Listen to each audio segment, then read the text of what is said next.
So let's start at the beginning. Where did you grow up?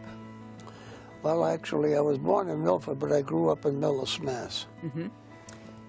And you are obviously Italian? All the way. Yeah. My mother and father both came from the old country. And I'm so proud that I am an Italian. Yeah, I'm a U.S. citizen, but yeah. How old were you when you enlisted? I was 17 years old. I enlisted February 9th, 1943. And what branch of the service did you go into? I went to the Army Signal Corps. Because I enlisted, I could pick my own outfit, so I picked the Signal Corps. And what did you do there in the Signal Corps? Well, my basic training was a linesman. Mm-hmm. I went to Camp Crowder. And where is that? That's in Missouri. Oh, okay. And I stayed there until October. October, I went into Virginia. We left Newport News. We went to Oran, Algiers. We replaced the French. So you began your tour in North Africa. Yes. Mm-hmm. I went from North Africa to Egypt, and I spent 30 days in Egypt, or 28 days. I had Christmas 1943 in Egypt. And because our ship that had all the mail, it was sunk by the Japanese, we never got any mail that year, any Christmas cards. We went to Basra, and then we were in Iran.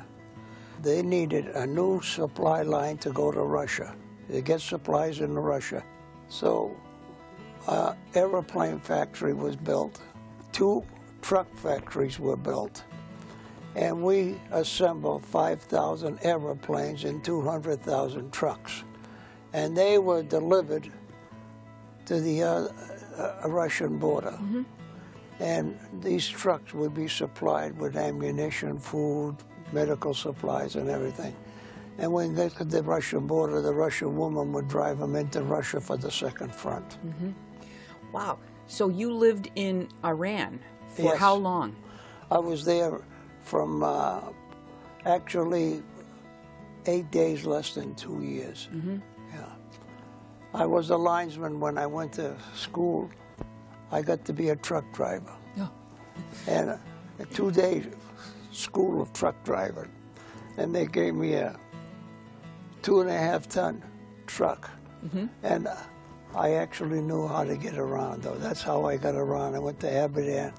We had a truck factory in Karamsha, and we had a truck factory in Andamish. Andamish was right in the desert. The daily temperature was 108, 112 every day. It got to be 126 a couple of days, you know. So you were in the Middle East the whole time. Did you meet any of the people, or you? Oh, yes. I met the people. In fact, I was fortunate being in Tehran. The Queen had a place up in the mountains. I was fortunate to go to her place in the mountains 3 times. Mm. And I saw the Queen twice, and I saw the King, the Shah. Shah Mm-hmm. Pahlavi was a wonderful man.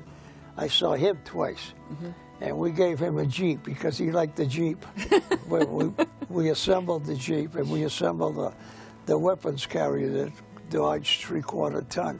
Well, the Jeeps, that was an American invention, the Jeep. Yeah, he really liked that. It took him just a few days to get a hold of it. But he was a good man for the United States. So when the war was over, did you work? You were there through the end of the war. Actually, I was on the last boat. We left, I think it was, I'm going to say, December 28th. We left Abadan. We went down to the Persian Gulf into the Arabian Sea.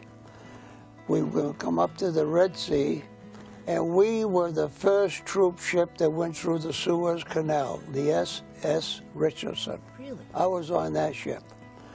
And we went into the Mediterranean, and we went over to Milan. And in Milan, we stayed there 2 days and brought some soldiers back to the United States. Mm-hmm. This is a picture over in Egypt on the December of 1943. This is a Red Cross nurse, and she took us the tour of the Sphinx, the pyramids, the Church of Mars. That's me when I was 19 years old. You're a good-looking boy. These are different pictures of Iran, up in the mountains and so forth. Oh, there you are skiing. Yes, skiing. His name was Joe Kearney. He was 17 years old when in the Navy, and his first time overseas, he was sunk. And that's the reason why 13 of us enlisted. We all went into Boston, some in the Navy, some in the Army, because of him. What was it like to come back to the country after the war? I'm going to what tell were you, people's feelings? Your feelings? When I got off the bus in Millis, Mass, this was approximately, I'm going to say, January. Yeah, January 1946. There was nobody to greet me. I walked from the drugstore back to my home, and my mother and father and sisters, they had a sign, "Welcome home." And my army was all over. My army, yeah. And we had a lot of love in the family. I had 3 great sisters, my mother and father. We were very poor. We had nothing, but I'll tell you, we enjoyed life. Did you marry your high school sweetheart? No, I'm not bragging, but I was a pretty good dancer. And on Saturday nights, we went to Lake Pearl. Of course. And there were 8 girls sitting on the stage. So I said to my friend Harold, I said, "Harold, I'm going to marry that girl someday." And 3.5 years later, I married that girl.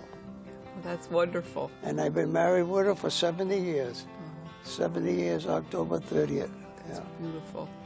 I want to thank you for talking to us, and I thank you for your service. And may you have many more good years to come. Thank you for letting me speak, you know. Yeah. Thank you, Vasco, and thank you to the members of the Greatest Generation. For Heartbeat of Holliston, this is Chryso Lawless.